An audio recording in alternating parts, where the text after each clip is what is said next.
हाय मेरी फसल जल गई, मैं बर्बाद हो गया रे।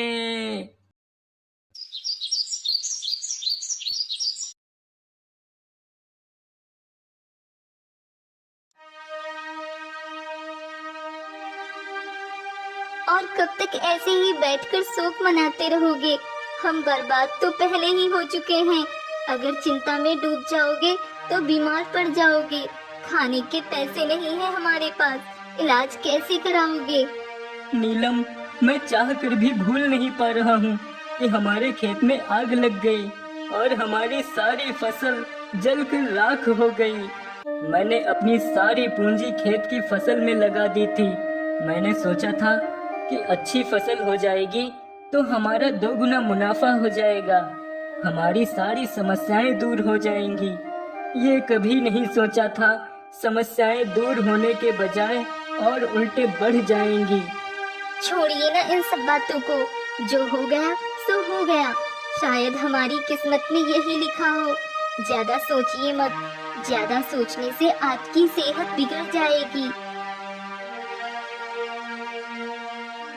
माधव भाई, बड़ा दुख हुआ ये सुनकर कि तुम्हारे खेत में आग लग गई। तो क्या सारी फसल जल गई? कुछ भी नहीं बचा? हाँ सुखी राम, कुछ भी नहीं बचा। मैं तो बर्बाद हो गया। न जाने किसने मेरे खेत में आग लगा दी। मैंने तो कभी किसी का बुरा नहीं चाहा, फिर कौन है जो मुझसे इतना जलता है? माधव को दुखी देख सुखी राम मन ही मन मुस्कुराता है। अरे भगवान करे कीड़े पड़े उसे, नर्क में जाए, ऐसी सजा मिले उसे कि न जिया जाए न मर पाए। तड़पेगा वो कलमुहा। ये हम दुखियों की बद्दुआ है उस कलमुहे को। हमें बर्बाद करके क्या मिला उसे? नीलम की बातों से सुखी राम के तो तोते उड़ जाते हैं। इससे पहले कि और बद्दुआएं मिले, निकल लेता हूँ यहाँ से। अच्छा माधव भाई, अब मैं चलता हूँ, मुझे कुछ काम है। अपना ख्याल रखना। सुखी राम घर के बाहर आकर, इन बद्दुआओं का मुझ पर कोई असर नहीं होने वाला। नीलम, बहुत दिन हो गए हैं, आज खेत की ओर हो आता हूँ। सोच रहा हूँ मुखिया जी से कुछ रुपए उधार लेकर खेत की बुआई कर दूं, बाद में सूद समेत लौटा दूंगा। माधव अपने खेत की ओर जाने के लिए निकलता है। तभी सुखी राम माधव को खेत की ओर जाते हुए देख सुखी राम भी माधव के पीछे पीछे हो लेता है। मैं इतनी आसानी से माधव का पीछा नहीं छोड़ने वाला। इतनी मुश्किल से मैं इसे बर्बाद कर पाया हूँ। कहीं ये फिर से आबाद हो गया तो?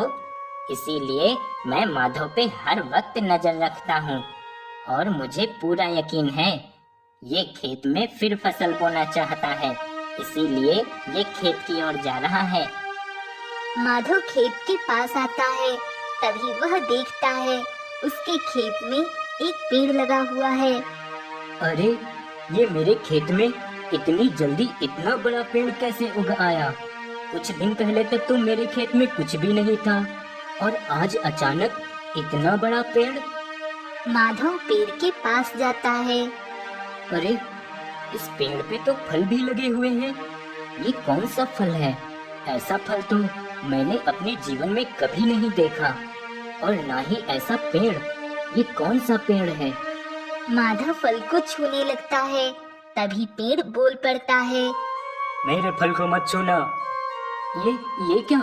तुम तो पेड़ हो, तुम बोल कैसे सकते हो? मैं बोल सकता हूँ। मैं परी लोक का जादुई पेड़ हूँ। मेरे ये फल भी सिर्फ और सिर्फ परियों के लिए ही हैं। उन्हीं के आदेश से मुझे धरती पे लगाया गया है, क्योंकि परियों ने धरती पर घूमने फिरने की योजना बनाई है और धरती पे सैर करते हुए जब भी परियों को भूख लगेगी वो मुझसे फल तोड़कर खाएंगी। ठीक है जादुई पेड़, मैं तुम्हारे फल नहीं तोड़ूंगा, पर ये मेरा खेत है, मैं यहाँ खेती करता हूँ। नहीं, जब तक परियां धरती पे रहेंगी तब तक मुझे भी यहीं रहना होगा, और तब तक तुम यहाँ खेती नहीं कर सकते। ये तुम क्या कह रहे हो पेड़? ये खेत ही मेरे जीवन का सहारा है। अगर मैं अपने खेत में खेती नहीं करूँगा तो मेरा परिवार कैसे चलेगा? तुम ही बताओ। ठीक है, अगर ऐसी बात है तो ये लो। अब तो तुम अपने परिवार को चला सकते हो ना।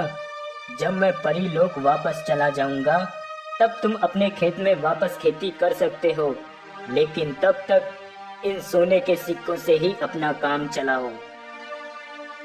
दूर खड़ा सुखीराम ये सब देख रहा था। अच्छा, तो ये परीलोक का जादुई पेड़ है जो माधव के खेत में लगा हुआ है।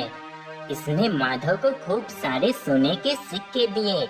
ऐसे तो माधव बहुत अमीर हो जाएगा और मैं गरीब रह जाऊंगा। नहीं नहीं, ऐसा नहीं हो सकता। इस पेड़ को मुझे भी खूब सारा सोना देना होगा। सुखीराम उस पेड़ के पास जाता है। ऐ परीलोक के जादुई पेड़, मैंने देखा किस तरह तुमने माधव को खूब सारे सोने के सिक्के दिए। हाँ, दिए तो। तुम कौन हो? मैं सुखीराम हूँ। मुझे भी सोना चाहिए, खूब सारा सोना, वरना माधव मुझसे आगे निकल जाएगा। मुझे इतना सारा सोना दो कि मैं माधव से बहुत ज्यादा अमीर बनूं।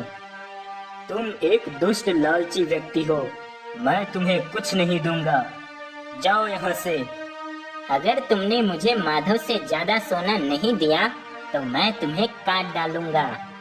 ठीक है, मैं तुम्हारी सोना पाने की इच्छा पूरी किए ही देता हूँ। ये लो। पेड़ सुखीराम को सोने का आदमी बना देता है और सुखीराम एक जिंदा सोने का आदमी बन जाता है।